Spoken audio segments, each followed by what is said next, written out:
Menos 100 pessoas que estavam na Flotilha da Liberdade foram deportadas para a Turquia. E os relatos das pessoas que foram deportadas é um relato bem assustador. Alguns afirmam que a Greta foi torturada pela IDF, obrigada a rastejar no chão e beijar a bandeira israelense. Para quem acompanha a IDF sabe que esse relato é bem factível, ele é bem real, porque a IDF é campeã de tortura, inclusive existem vários e vários relatórios internacionais que mostram torturas de todos os níveis, inclusive sexual, contra prisioneiros palestinos e qualquer pessoa que questione a autoridade israelense. Lembrando que ainda há centenas de pessoas da flotilha presas em uma prisão que é conhecida por uma prisão que tem tortura. Inclusive, uma das pessoas que estavam presas e que foram deportadas para a Turquia deixou claro que a prisão que eles estavam não era uma prisão tranquila, não. Os brasileiros continuam presos, há uma dificuldade enorme de contato. A Embaixada do Brasil em Israel tem trabalhado para liberar o mais rápido possível os brasileiros, porque eles estão presos de uma prisão que fica ali no deserto. Assim, se dependesse da linha dura do governo Netanyahu, que o Netanyahu já é linha dura, mas tem uma linha mais dura ainda, eles estariam desaparecidos, para não dizer outra coisa, porque essa é a intenção de parte do governo do Netanyahu, de desaparecer com os integrantes da flotilha, como eles desaparecem com vários prisioneiros palestinos que a gente sabe, que tem uma quantidade enorme desaparecida. No caso do cessar-fogo, entre Israel e o Hamas, eu tenho ouvido muita crítica, de muita gente sentadinho no seu sofá, com luz elétrica funcionando, água e numa certa segurança, questionando o Hamas por ter aceitado o cessar-fogo. Primeira coisa, desde o início do plano de cessar-fogo, eu falei, deixei muito claro que aquilo ali não era um plano de cessar-fogo, aquilo ali era um plano de rendição. Quando é um plano de rendição, não se dá chance, por outro lado, discutir a situação. Em momento algum, inclusive, o Hamas ele foi e sentou para discutir a proposta em si. Ele recebeu uma proposta pronta. E como um acordo de rendição, a opção que foi dada pelos Estados Unidos na própria coletiva de imprensa era: ou aceita ou vocês vão ser aniquilados. Quando a gente fala vocês vão ser aniquilados, eu não estou falando do Hamas ser aniquilado, mas sim todos os palestinos de Gaza. Então a realidade é que o Hamas não tinha muita liberdade, ou melhor, ele não tinha muito caminho para rejeitar essa proposta de cessar-fogo.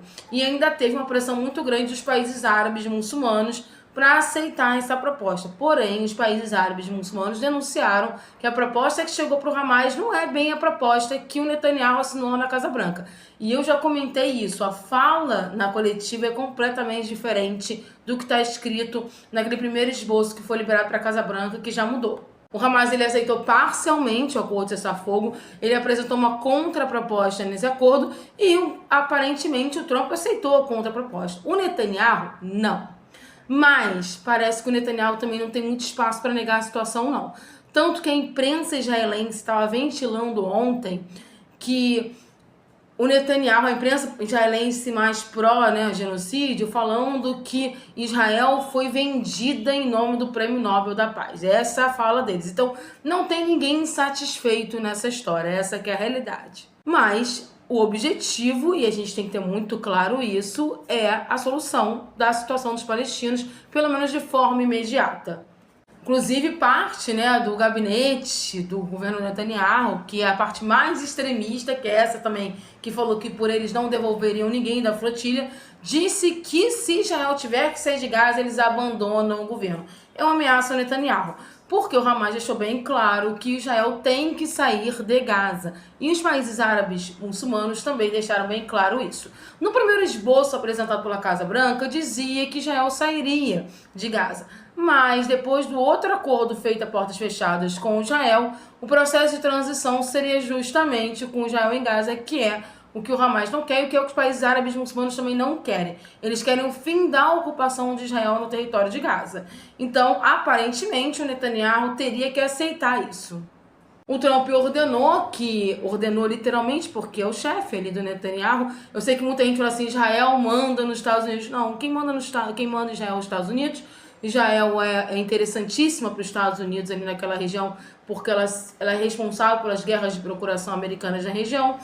E aí a ordem do Trump foi parar um bombardeio. A gente já imaginava que seria feito um grande bombardeio depois dessa ordem, porque aquela coisa do Netanyahu fingir uma rebeldia. Mas os bastidores da Casa Branca dizem que alguns aliados do Trump estão bem irritados com a postura do Netanyahu, porque eles não estão nem aí para Gaza, tá, gente? Nem para os palestinos. Eles estão irritados porque o Netanyahu não está acatando as ordens dos Estados Unidos, sendo que o Netanyahu praticamente, o Israel consegue fazer a guerra por causa da transmissão financeira, da transmissão de tecnologia, dos mísseis, das armas americanas que vão constantemente para Israel. Essa que é a realidade, né? E aí, né, os enviados especiais do Trump, inclusive o Witkoff, que é o grande enviado de assuntos internacionais do Trump, que tem experiência zero em assuntos internacionais, mas é aquela coisa, né, você é amigo do Trump, você ganha um cargo no governo dele, já voaram para o Egito para fechar o cessar-fogo. O grande questionamento é, depois que os reféns forem liberados, Israel vai realmente sair? E aí fica uma situação complicada, porque há dois tipos de boatos dentro dos Estados Unidos. Um boato é que o Trump vai dar todo apoio para o Netanyahu, independente do que ele fizer pós-liberação dos reféns. Um outro boato que existe nos bastidores do governo americano, lembrando que o governo americano ele é dividido em dois grupos, tá? É de que o Trump teria ameaçado o Netanyahu a largar ele de mão, largar a Israel de mão, se Israel continuasse não respeitando as ordens americanas. E essa história de que o governo Trump tem dois lados, são dois lados bem ruins, tá? São dois lados meio que dizem assim, eu não quero guerra em Gaza, eu não quero guerra no Oriente Médio, eu quero guerra contra o Irã. Eu acho que vocês estão perdendo tempo fazendo guerra no Oriente Médio, eu quero guerra na América Latina. Eles querem guerra, eles só discutem onde vai ser essa guerra. Então assim, não tem bonzinho, não tem ninguém minimamente racional nessa história. O fato é que o Hamas aceitou o cessar-fogo, apresentou uma contraproposta, a contraproposta não era irreal, foi aceita pelos Estados Unidos, Netanyahu tá bolado, vamos ver como é que vai ser esse cessar-fogo, se ele realmente vai se efetivar, vamos ver se vai ter a troca de reféns, e quando eu falo troca de reféns, porque reféns israelenses vão voltar para Israel, mas também os prisioneiros palestinos, que são reféns, na verdade, de palestinos de Israel, seriam devolvidos em grande parte também para Gaza e para os territórios ocupados. Parar um pouquinho, que falei rápido, deu até uma de Jair aqui, deu até um soluço. Mas continuando, a questão é uma situação muito complicada, é uma situação ainda muito... É uma areia movediça a situação. E o que se sabe também nos bastidores é que o objetivo do Trump, na verdade, é o Irã.